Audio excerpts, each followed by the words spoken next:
Akhirnya hari yang dinanti pun tiba ya. Hari ini tepatnya nanti malam perlawanan ketiga Liga Juara-Juara Asia akan bermula ataupun berlangsung antara tuan rumah Johor Darul Takzim melawan Kawasaki Frontale ya. Ini match day pertama ya, nanti ada match day kedua juga. Jadi masih di bulan ini kalau aku tak silap. Nah, yang menarik adalah jelang laga ini beberapa player kunci dari Johor Darul Takzim ini juga nampak confident, optimis untuk bisa kembali meraih 3 mata di perlawanan Liga Juara-Juara Asia.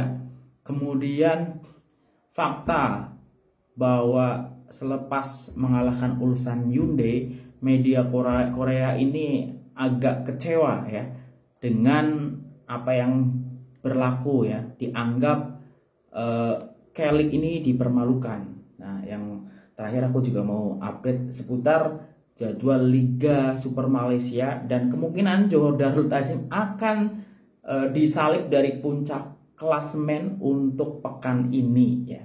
Detailnya seperti apa, ikuti video ini sampai akhir. Saya Haji Utama, orang Indonesia yang sering kali cakap bola sepak Malaysia. Selamat datang di JJS Update edisi 21 April 2022. Ya, assalamualaikum warahmatullahi wabarakatuh. Selamat pagi semuanya. Semoga sehat-sehat semua teman-teman di Malaysia ataupun Indonesia tentunya. Seperti biasa, ini aku selepas santap sahur sambil menunggu sholat subuh biar terus produktif ya, buat konten lagi ya.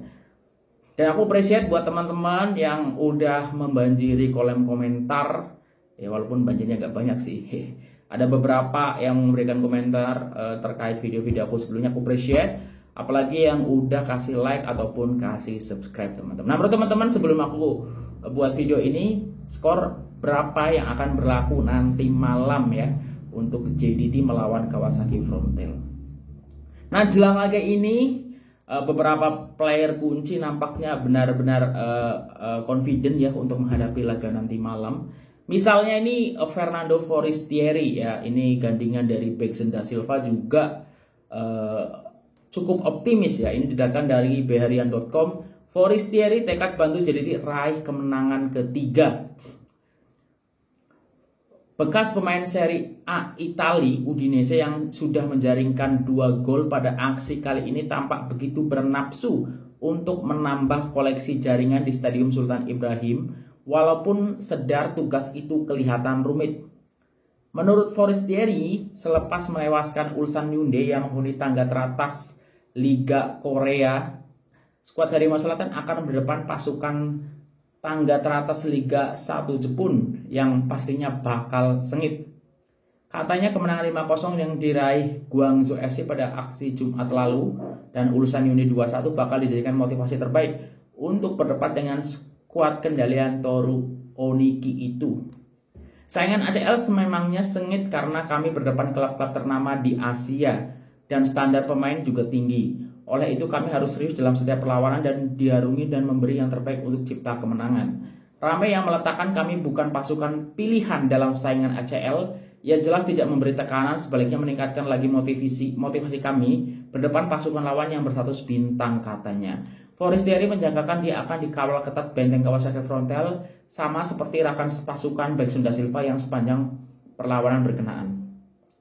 Nah, ini ya memang ya banyak pengamat ya menganggap tentu JDT ini adalah underdog ya, karena lawannya itu bukan salah Kawasaki Frontale Ulsan Hyundai. Itu ya kita harus akui secara kualitas liga memang di atas Johor Darul Takzim ataupun Liga Malaysia. Itu sudah hampir semuanya pasti menganggap macam itu gitu. Jadi kalau misalnya walaupun sudah 2 laga dianggap underdog, ya menurut aku still underdog JDT untuk laga nanti malam ya. Jadi ya wajar lah Forestieri sendiri tuh menganggap itu bukan jadi beban, tapi itu adalah sebagai motivasi untuk bisa menunjukkan hasil yang positif ya, respect ya. Oh ya, dan gandingan dari Forestieri yaitu Beksen Da Silva di Liga Champions Asia ini sementara adalah top scorer ya dengan 4 jaringan bersama pemain dari Al Sabab yaitu Carlos ya. Apakah nanti Forestieri ataupun Beksen akan mendapatkan jaringan? Dan perlu dicatat juga ya, walaupun memang Kawasaki Frontale ini boleh imbang 1-1 dengan Ulsan Hyundai. Dan ya kita kan ada yang suka membandingkan, kita misalnya jadi itu sudah menang dengan Ulsan Hyundai 2-1, sedangkan Kawasaki Frontale itu imbang, berarti harusnya JDT menang dong. Tapi nggak seperti itu ya, bola sepak itu tidak sekedar di atas kertas ataupun hasil yang kelihatan.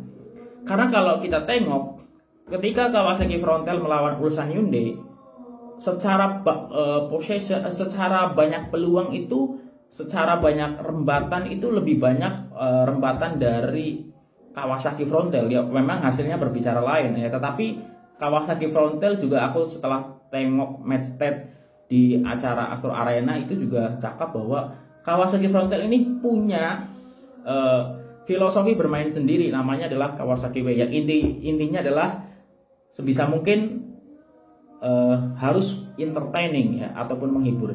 Dan ini tentu saja bakal ramai ya. Kalau kita ngomong entertaining berarti itu adalah ofensif ya. Begitu juga kita tahu jadi itu juga cukup ofensif ya, mengandalkan serangan apalagi dengan formasi yang sekarang yaitu 3-5-2 ataupun 3-5-1-1. Jadi ini bakalan jual beli serangan sih menurut aku.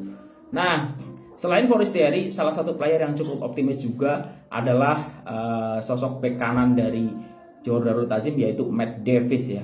Ini dirakan dari makanbola.com. Jadi ini bukan pasukan pelengkap jadwal Asian Champions League. Pertahanan Johor Darul Ta'zim Matthew Davis akui dalam liga ini JDT bukanlah pasukan pelengkap jadwal ACL. Sebaliknya untuk bersaing dengan pasukan terbaik Asia.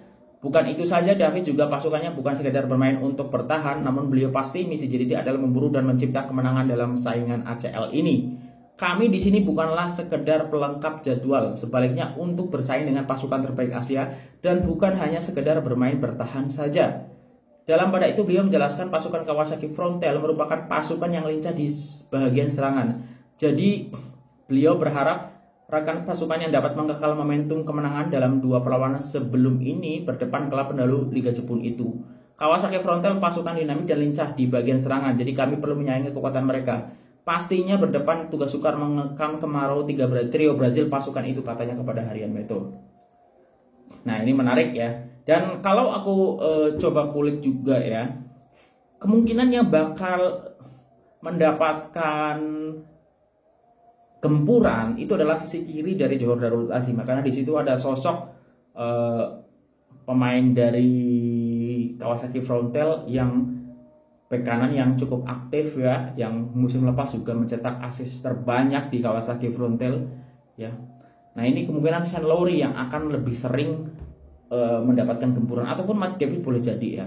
Dan mungkin aku kuncinya adalah transisi pemain wingnya ya, kanan kiri ini untuk membantu ataupun turun ke belakang ataupun naik turun ketika menyerang ataupun bertahan ya. Ditambah tentu saja peran dari core dari JDT yaitu lini tengah yang tentu saja kemungkinan kalau 100% kondisinya yaitu Nakso Insa tentu akan diturunkan, Leandro Velasquez juga, ditambah mungkin antara Nazmi, Afik Fazail ya, ataupun player-player yang lain gitu. Jadi ya nanti kita tunggu.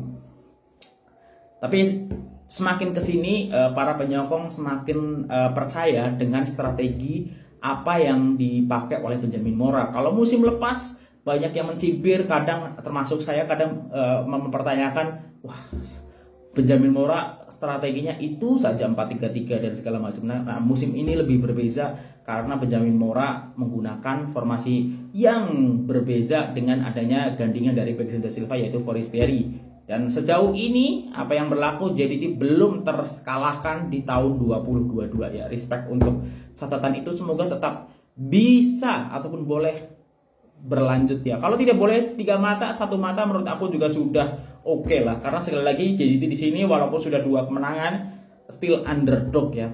Karena ya realistis dengan skala kualitas liga dan segala macamnya ya. Tapi dari underdog itu diubah menjadi sebuah kepercayaan diri, sebuah motivasi, itu adalah perkara yang lain. Kalau misalnya hasilnya memang mendapatkan hasil yang positif. Jadi momentum itu ada, kepercayaan diri itu ada. Jadi tinggal dibuktikan di atas padang macam mana. Ya, aku juga tak sabar Alhamdulillah aku juga tak kesulitan untuk menonton perlawanan tersebut karena ada salah satu TV dari Indonesia yang memang menyiarkan Liga Juara-Juara Asia ya. Jadi bakalan tonton untuk perlawanan nanti malam. Nah, ini adalah ada update juga dari Vokat FC gara-gara ya JDT kemarin mengalahkan Ulsan Hyundai dan ada 2 wakil Asia Tenggara juga yang mengalahkan klub dari Korea. ACL 2022 tewas kepada klub ASEAN, media Korea anggap K-League dipermalukan ya. Apalagi pemimpin klasemennya juga dipermalukan JDT ya. Jadi ya wajar media Korea itu mempertanyakan hal macam ini karena secara kualitas liga memang Malaysia di bawah liga-liga yang tadi gitu. Tapi dengan hasil yang kemarin tentu klub-klub dari Korea juga akan evaluasi dan di perlawanan selanjutnya di perlawanan kedua tentu tidak akan lagi pokoknya akan bertarung habis-habisan lah ya untuk membalas kekalahan yang sebelumnya ada. Next ini terkait potensi JDT minggu ini akan digeser oleh Kedah untuk klasemen Liga Super Malaysia ya. Karena untuk jadwal ya minggu ini cukup menarik ya. Dari mulai besok ini ada Terengganu melawan Selangor. Terengganu yang baru 2 laga ya kalau tak salah. Jadi 1 kali kemenangan 1 kali kalah. Kemudian Selangor yang juga masih naik turun, ini cukup menarik. Jumat besok jam 10 malam waktu Malaysia. Kemudian Sabtu ada Sri Pahang versus Penang, ada PJ City juga dengan Sarawak United, dan Ahad itu ada Sabah bertemu dengan Kedah Darul Aman ya. Jadi kalau Sabah menang ini akan berada tetap di papan atas. Kalau Kedah menang akan menggeser Johor Darul Tazim. Ini menarik. Dan last match itu ada Negeri Sembilan melawan Kuala Lumpur City FC. Nah, jadi ada dari Kamis, Jumat, Sabtu, Minggu ada tontonan bola sepak semuanya dan silahkan enjoy untuk akhir pekan ini. Itu aja untuk video kali ini. Kalau ada salah cakap mohon maaf. Sekali lagi untuk perlawanan nanti malam Liga Juara-Juara Asia silahkan tulis di kolom komentar kira-kira berapa skor yang akan terjadi. Kalau saya prediksi, aku berat ya untuk memprediksi perlawanan nanti malam ya. Pengennya sih tentu JDT menang. Tapi sekali lagi menurut aku tetap JDT still underdog untuk perlawanan nanti malam. Jadi jangan terlalu berekspektasi yang sangat-sangat tinggi gitu. Takutnya teman-teman semua juga kecewa. Tapi kalau hasilnya baik, ya itu adalah bonus dan itu harus diapresiasi. Itu aja. Kalau ada salah cakap sekali lagi aku mohon maaf. Sehat-sehat semuanya. Salam satu rumpun. Ya ini juga selamat menunaikan ibadah puasa kembali. Wassalamualaikum warahmatullahi wabarakatuh. Dah.